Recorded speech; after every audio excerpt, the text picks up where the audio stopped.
प्रिय विद्यार्थियों, famous Hindi channel में आप सभी का स्वागत है।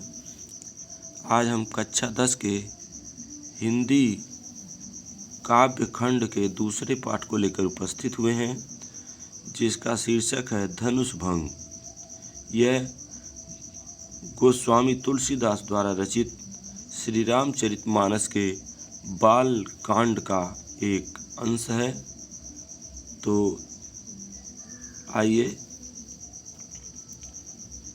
देखते हैं इस पाठ के हिंदी व्याख्या को।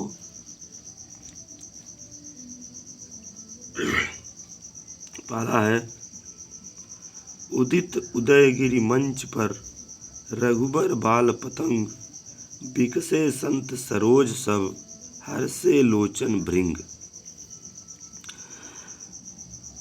इसमें जो कठिन शब्द हैं, पहले कठिन शब्द को देख लेते हैं।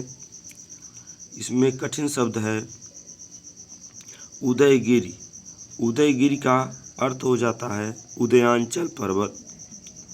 बाल पतंग का मतलब बाल रूपी सूर्य या प्रातःकालीन सूर्य। विकसे मतलब विकसित हुए, खिल गए। सरोज मतलब कमल। हर्षे मतलब हर्षित हो गए। लोचन मतलब नेत्र। भृंग मतलब हो जाता है भंवरे। इसका संदर्भ लिखेंगे। प्रस्तुत पद्यांश हमारी पाठ्य पुस्तक हिंदी के काव्य खंड में संकलित धनुष भंग शीर्षक से अवतरित है। इसके रचयिता गोस्वामी तुलसीदास जी हैं। एक बार पुनः समझ लीजिए संदर्भ। प्रस्तुत पद्यांश हमारी पाठ्य पुस्तक हिंदी के काव्य खंड में संकलित धनुष भंग शीर्षक से अवतरित है। इसके रचयिता गोस्वामी तुलसीदास जी हैं। अब आइए इसके प्रसंग को देखते हैं। इसके प्रसंग लिखेंगे आप। प्रस्तुत पद्य में धनुष भंग के लिए बने हुए विशाल मंच पर श्री रामचंद्र जी के चढ़ने का वर्णन किया गया है। फिर से सुन लीजिए। प्रस्तुत पद में धनुष भंग के लिए बने हुए विशाल मंच पर श्री रामचंद्र जी के चढ़ने का वर्णन किया गया है। अब आइए इसके व्याख्या को देखते हैं। व्याख्या हो जाएगा, उदित उदयगिरि मंच पर रघुबर बाल पतंग।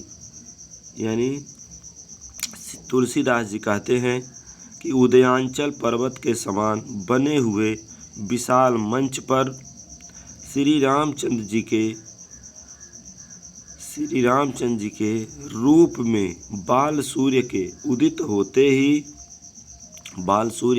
होते ही सभी संत रूपी कमल खिल गए और उनके नेत्र रूपी भंवरे हर्षित हो गए।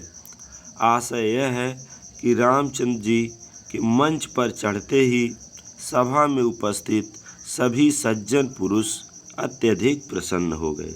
फिर से एक बार सुन लीजिए व्याख्या। अब लिखेंगे, तुलसीदास जी कहते हैं कि उदयांचल पर्वत के समान बने हुए विशाल मंच पर श्री रामचंद्र जी के रूप में बाल सूर्य के उदित होते ही सभी संत रूपी कमल खिल गए और उनके नेत्र रूपी भंवरे हर्षित हो गए। आशय यह है कि श्री रामचंद्र जी के मंच पर चढ़ते ही सभा में उपस्थित सभी सज्जन पुरुष अत्यधिक प्रसन्न हो गए। अब आइए इसका काव्य सौंदर्य देखते हैं।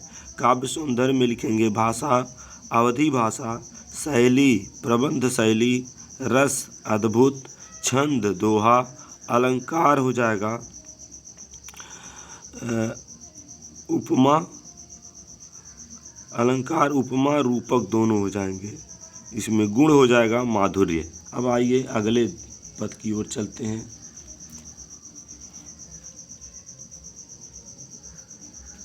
अगला देखिए, नृपन केरी आशा निशिनासी, बचन नखत अवलीन प्रकाशी, मानी महीप कुमुद सकुचाने, कपटी भूप उलूक लुकाने, भय विशोक कोक मुनि देवा, बरसै सुमन जनावै सेवा, गुरुपद बंदी सहित अनुरागा, राम मुनिन सन आयुष मांगा।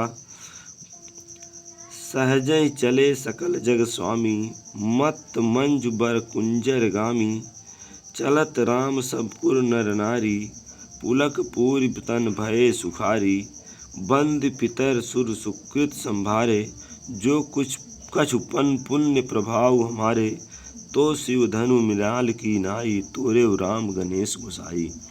इसमें भी आप पहले इसके कुछ कठिन शब्द को देख लेते हैं। यहाँ निस मतलब होता है रात्रि। नखद, नखद का मतलब होता है नक्षत्र या तारे। आवली मतलब होता है पंक्ति या कतार। मानी मतलब होता है अभिमानी। भूप मतलब होता है राजा। लुकाने मतलब छिप गए। फिर शब्द आया कोक। कोक मतलब चकवा, चकवी या कोयल भी कह सकते हैं। आयुष मतलब आज्ञा। आयुष मतलब आज्ञा। बर मतलब होता है श्रेष्ठ।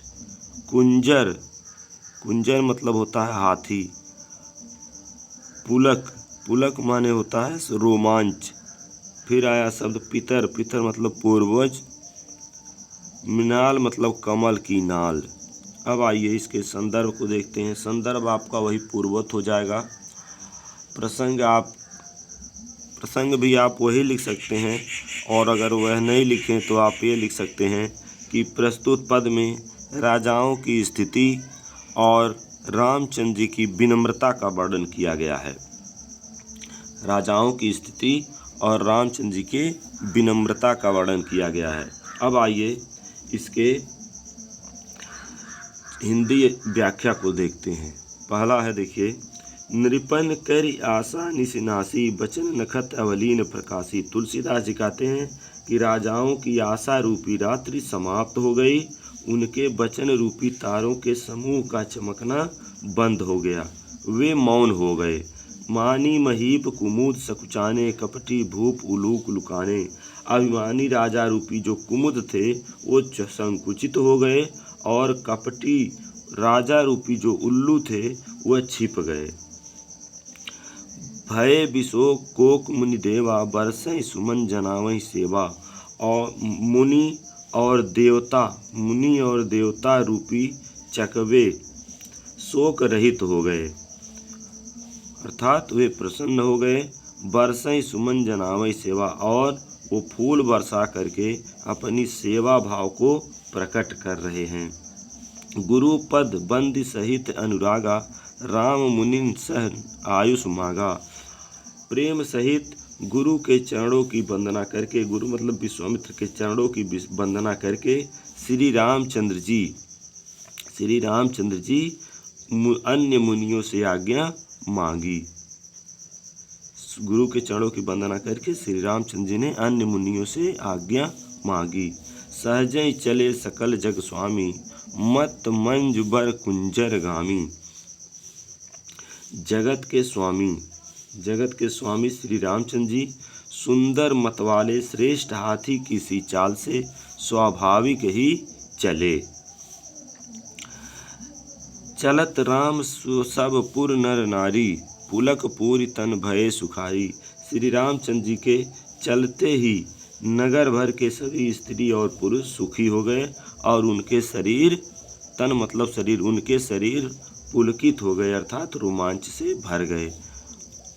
बंद पितर सुर सुकृत सम्हारे, उन्होंने पितरों और देवताओं की वंदना करके अपने पुण्य को स्मरण किया, पुण्य का स्मरण किया।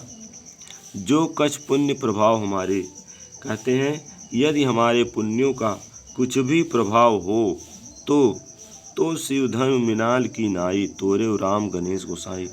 तो हे गणेश गोसाई, रामचंद्र जी शिव जी के धनुष को कमल की डंडी की भांति तोड़ डालें। अब इसका व्याख्या एक बार पुनः देख लीजिए।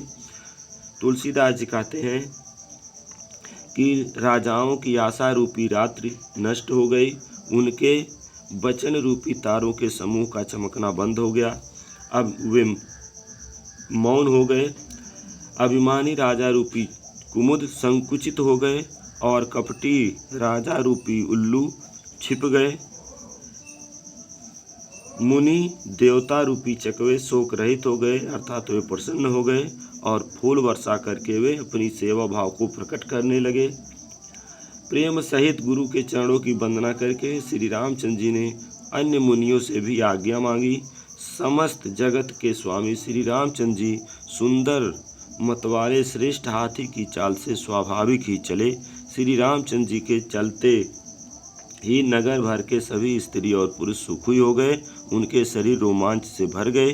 उन्होंने अपने पितरों, अपने पूर्वजों और देवताओं की वंदना करके अपने भाग्य को स्मरण किया, पुण्य को स्मरण किया।